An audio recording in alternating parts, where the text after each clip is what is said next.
முற்றம் இணையதள தொலைக்காட்சி நேயர்களுக்கு வணக்கம். இன்றைக்கு நமது அரங்கிற்கு தமிழறிஞர் இலக்குவனார் திருவள்ளுவன் அவர்கள் வருகை தந்திருக்கிறார். அவரோடு பேசுவோம் என்றால் தமிழோடு பேசுவோம், தமிழை பற்றி பேசுவோம். வணக்கம் ஐயா. எழுத்தை காப்போம், மொழியை காப்போம், இனத்தை காப்போம். உங்களுக்கும் நேயர்களுக்கும் அன்பு வணக்கங்கள். இதுக்கு முன்னாடி நம்ம ஒரு நிகழ்வில் தமிழ் படித்தோருக்கு வேலையில் முன்னுரிமை என்ற அந்த சட்டம் அதெல்லாம் சரியானது அல்ல அப்படின்னு சொன்னீங்க. ஏன் அப்படி சொன்னீங்க? ஆமாம், ஏனெனில் தமிழில் படித்தோருக்கு வேலையில் முன்னுரிமை என்பது ஒரு ஏமாற்று வேலை. அதனால் இப்போ சில பயன் பெறுகிறார், ஆனால் உண்மையான பயன் இல்லைன்றீங்க. ஆமாம், உரியலில் பயன் பெறவில்லை. அந்த முன்னுரிமையான எப்பொழுது என்றால் 30/9/2010 வெளியிட்டார்கள். 20, அதாவது தமிழில் படித்தவர்களுக்கு 20 விழுக்காடு முன்னுரிமை அரசாணை சொல்லப்படுவது நியாயப்படி என்ன சொல்லியிருக்க வேண்டும்? 80 விழுக்காடு தமிழில் படித்தவருக்கு என்று இருக்க வேண்டும். ஆக அந்த ஆணையின்படி 80 விழுக்காடு தமிழ் பள்ளியில் படித்தவர் இல்லை என்றாகிறது, ஒதுக்கி விடுவார்கள். ஆனால் நான் சொல்ல வர அந்த 20 விழுக்காட்டை கூட சரியாக கொடுக்கல. ஏன்? இப்பொழுது 20 பணியிடங்கள் காலியாக இருக்கின்றன எடுத்துக்கொள்ளுங்கள். 20 பணியிடங்களில் 20 விழுக்காடு என்றால் எத்தனை பதவி இருக்க வேண்டும்? 5 ஒரு பங்கு, 5. ஆனால் அப்படி தரமாட்டார்கள். அரசாணையில் நான் அன்றைக்கு பேசுமுள்ள எடுத்துக்காட்டே ஒரு வேகத்தை தவறாக செய்விட்டேன். 30 ஆளுக்கு தான் பிற்பட்ட எடுத்து கொடுக்க வேண்டும், அப்படி இல்லை. அந்த வரிசை முறையை சொல்லி நீங்கள் பார்த்துக்கொள்ள. உங்களுக்கு நான் சரியாக இல்லை, படித்தே பார்த்து சொல்லுகிறேன். உங்களுக்கு தமிழ் வழி பயின்றவர்களுக்கு பிற்பட்ட வகுப்பை சேர்ந்தவர்களுக்கா 18வது இடம், மிகவும் பிற்பட்ட சேர்ந்தவர்களுக்கு 19வது இடம், சீர்மரபுரை 20வது இடம். இவ்வாறு ஒவ்வொருவருக்கா இத்தனாவது இடம் குறிப்பிட்டு வருகிறார். இந்த இடத்தின் என்ன வருகிறது என்றால் 150வது இடம்தான் பட்டியல் சாதி அருந்ததியர் கிடைக்கும். 188 இடம் இஸ்லாமியர் கிடைக்கும். ஆக ஒரு இஸ்லாமியர் தமிழ் வழியில் படித்தார் என்றால் 188 பதவி இருந்தால் அவருக்கு கிடைக்கும் என்றாகிறது. இது என்ன ஒரு நீதி? என்ன செய்யணும்? முதலில் இவர் அதாவது இடஒதுக்கீட்டில் சாதி ஒதுக்கீடு பார்க்க வேண்டும், ஒத்துக்கொள்கிறோம். என்ன செய்ய வேண்டும்? 20 விழுக்காட்டை முதலில் வழங்கிவிட்டு அந்த 20 விழுக்காட்டிலே சாதி ஒதுக்கீட்டை கொடுக்கலாம்வா? 200 பணியிடம் வந்தால் தான் 186 100 பணினா ஒரு வேலை கிடைக்காது. இப்போ சாதி வாரியாக இடஒதுக்கீடு தராமல் தமிழ் வழி கல்வியில் படித்தவர்களுக்கான இடஒதுக்கீடுன்னு குறிப்பிட்டு அதுக்கப்புறம் அதுக்கு உள்ளுக்குள்ள சாதியை கொண்டு சொல்கிறீங்க. அப்படி சொல்ல, சாதி வாரியான ஒதுக்கீடு இருக்கட்டும். அந்த ஒதுக்கீட்டிலே 20 விழுக்காட்டை முதலில் தனியாக எடுத்துட்டு அந்த 20 விழுக்காட்டுக்கு தனியாக சாதி ஒதுக்கீடு கொடுங்கள், மீதி 80 தனியாக சாதி ஒதுக்கீடு கொடுப்பேன். ஆனால் சாதி ஒதுக்கீட்டு எதிராக இல்லை. அதுவும் இந்த திராவிட மாதிரி ஆட்சியின் ஒரு உயர் நாடி அதுதான். இதை பார்த்தா பிற மாநிலம் பின்பற்றிட்டு அதுக்கு எதிராக இல்லை. இப்படியாக கொடுக்க வேண்டும். இப்படி செய்தால் எப்படி கொடுக்க முடியும்? நானே சொல்லிக்கிறேன் பாருங்க. ஒரு 20 இடங்கள் ஒளிவிடமாக காலியாக இருக்க விட்டுங்களேன். பொது இடங்களுக்கு 6. என்ன 6? 2, 5, 8, 11, 14, 20 இடங்கள் பொது இடங்கள் முதலில் கொடுத்து விட வேண்டும். பிற்படுத்தப்பட்ட வகுப்பினருக்கு 5 இடங்கள். எப்படி என்றால் 1, 6, 9, 13, 16. அடுத்தது மிகவும் பிற்பட்ட வகுப்பினர் சீர்மரபினருக்கு 4, 3, 7, 12. அடுத்தது பட்டியல் சாதியர் 2, 10, 17. அருந்தையர் 1, அது 15வது இடம். பட்டியலினத்தவருக்கு 1, 18. பிற்படுத்தப்பட்ட இஸ்லாமிய 1, 19. இது எப்படி என்றால் ஒவ்வொரு 20 இடம் வந்தாலும் வேலை கிடைக்கும், 5 இடமே இல்லை பொருள் கிடையாது. 5 பதவி இருக்கா வைத்துக்கொள்ளுங்களேன். அப்பொழுது சிலர் குறிப்பிட்ட ஒதுக்கி கொடுப்பார்களா? இன சுழற்சி முறை பதிவேறு பதிவேட்டை பேணுவார்கள். அந்த பதிவேட்டின்படி அடுத்த பதவி காலியாகும் பொழுது போகவே பொதுவு கொடுத்தாயா இந்த மிகவும் பிற்படுத்தப்படும். அப்படி பார்த்தா எல்லாருக்கும் வந்துவிடும், அந்த 20 வந்துடும். ஆமாம். ஆக இப்படி தான் உண்மையான ஆணையம் இருக்கும். இப்போ நீங்கள் இந்த குறிப்பிட்ட அரசாணை இது வெளிவந்தும் தமிழ் படித்தவர்களுக்கான அந்த இடம் கிடைக்காது என்ற நிலை இருக்கிறதா?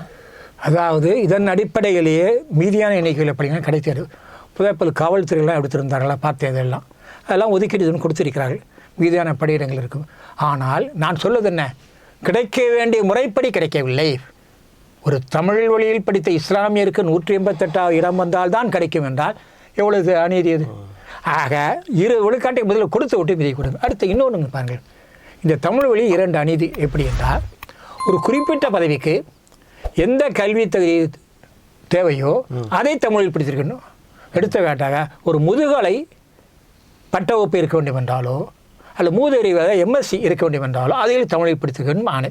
ஆனால் அப்படிப்பட்ட படிப்பே இல்லையே. ஏதோ சில இடங்களில் முதுகலை பொருளியல் இருக்கா, பல இல்லையே.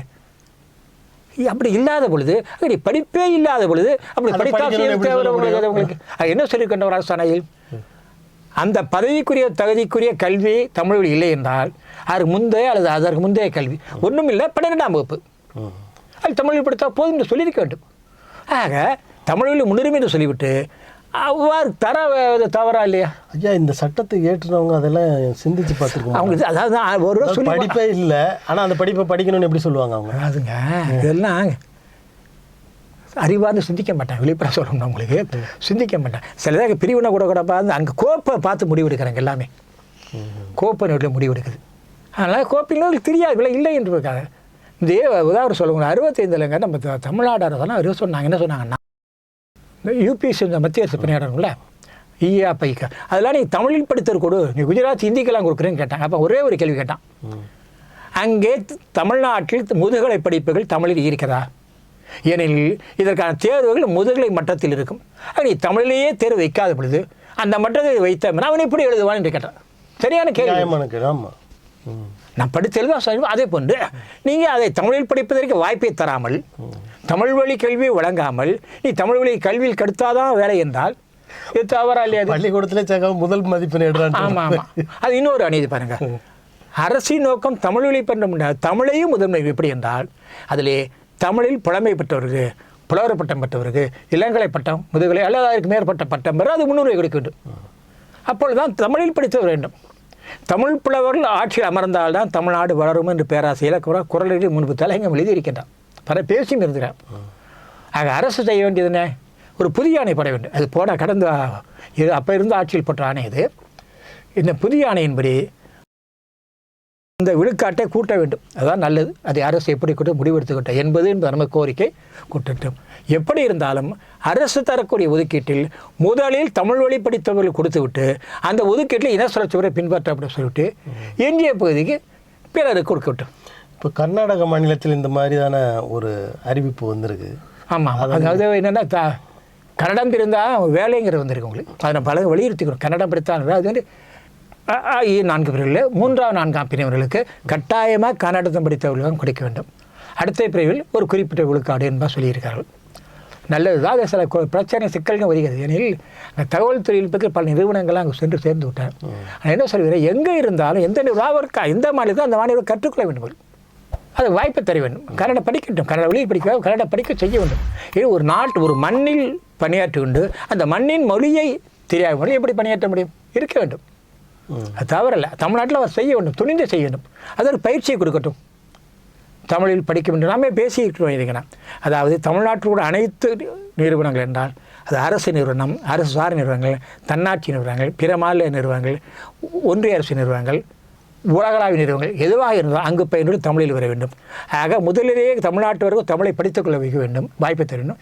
இங்கு வந்த பிறகு தமிழில் கிடைக்க வேண்டும். இங்கே உயர்நீதிமன்ற நீதிபதியாக ஒருத்தர் வருகிறார் என்றார், ஆளுநராக ஒருத்தர் வருகிறார் என்றால் தமிழர் விட அது பதவியை கொடு, வாய்ப்பை கொடு, இல்லாற்றை கொடுக்காதே. ஆக அவன் தமிழ்நாட்டுக்கு வர வேண்டும் என்று நினைத்தாலே தமிழை படித்து விடும். நீதிபதி முன்கூட்டியே முடிவெடுப்பார், இங்கே போனால் சிறப்பாக இருக்க முடிவெடுத்து தான் வருவார்கள். ஆக நீதிபதி இருக்க நிலையிலேயே தமிழை கற்றுக்கொள்ளட்டும். அவர்கள் தமிழ் தெரியாத இங்கே நீதிபதி இருந்து கொண்டு எப்படி தமிழுக்கு நீதி வழங்க முடியும்? மிகப்பெரிய தானே. தமிழ் ஒரு நீதிபதி தவறாக கேள்வி கேட்டார். ஒரு உரையில் குறிப்பிட்டிருக்கேன், தமிழில் படித்தவர் தமிழ் என்ன விலை என்று கேட்டார்ல ஒருத்தர். அதை உச்சநீதிமன்ற போய் வெற்றி பெற்றார். வேறு செய்தி இப்படிலாம் நிலை ஏன் வருகிறது உங்களுக்கு? தமிழுணர்வுள்ள தமிழ் படித்தவரை வாய்ப்பை கொடுக்க வேண்டும். ஆக அத்தகைய கண்ணோட்டத்தை அரசு ஒரு புதிய அரசாணை பிறப்பிக்க வேண்டும்.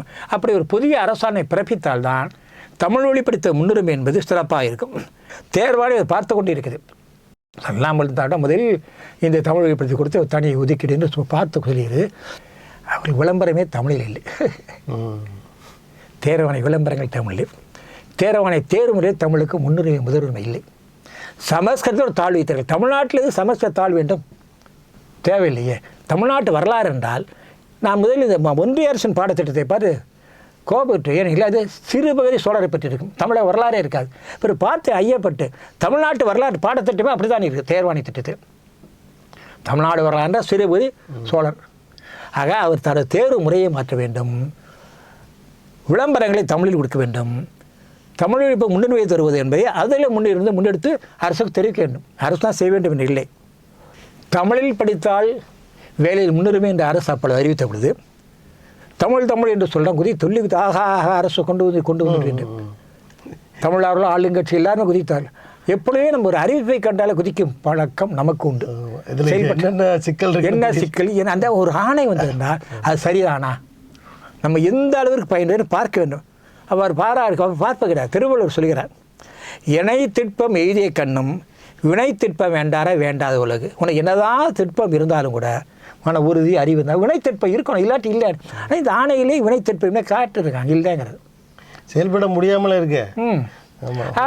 கடந்த ஆட்சியில் வந்த ஆணை தான். அதற்காக திருத்த தெரியும் ஆணை கடந்த ஆட்சியை மாற்றுகிறாளவா, தவறு தெரிகிறாளவா?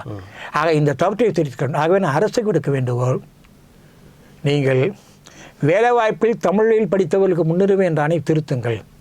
தமிழ் மொழி பயின்றவர்களுக்கும் தமிழ் புலவர்களுக்கு பயின்றவர்களுக்கும் தமிழில் இளங்கலை பட்டம் பெற்றவர்களுக்கும் குறைந்த இளங்கலை பட்டம் பெற்றவர்களுக்கும் முன்னுரிமை கிடைக்கும் தெரிவிங்கள். அது மட்டும் இல்லாமல் ஒரு குறிப்பிட்ட கல்வி தகுதியில் அந்த கல்வி தகுதி தமிழ் மொழி இல்லை என்றால் அவர்கள் அதற்கு முந்தைய அல்லது 12ஆம் வகுப்பில் தமிழ் மொழி படித்தால் போதும் என்று தகுதியாக கொள்ளுங்கள். ஆமாம், இல்லை ஒரு இளங்கலை இருந்தால் இளங்கலை சில இதெல்லாம் அரசியல் தமிழ் இருக்குது, பொலிட்டிக்கல் சயின்ஸ் இருக்குது, வரலாறு இருக்குது, புள்ளியியல் இருக்குது, பொருளியல் இருக்குது, அந்த புவியியல் சில இதெல்லாம் இருக்குது. அது இளங்கலை தகுதியாக வச்சு இருந்தால் இல்லாட்டி வைங்க நீங்கள்.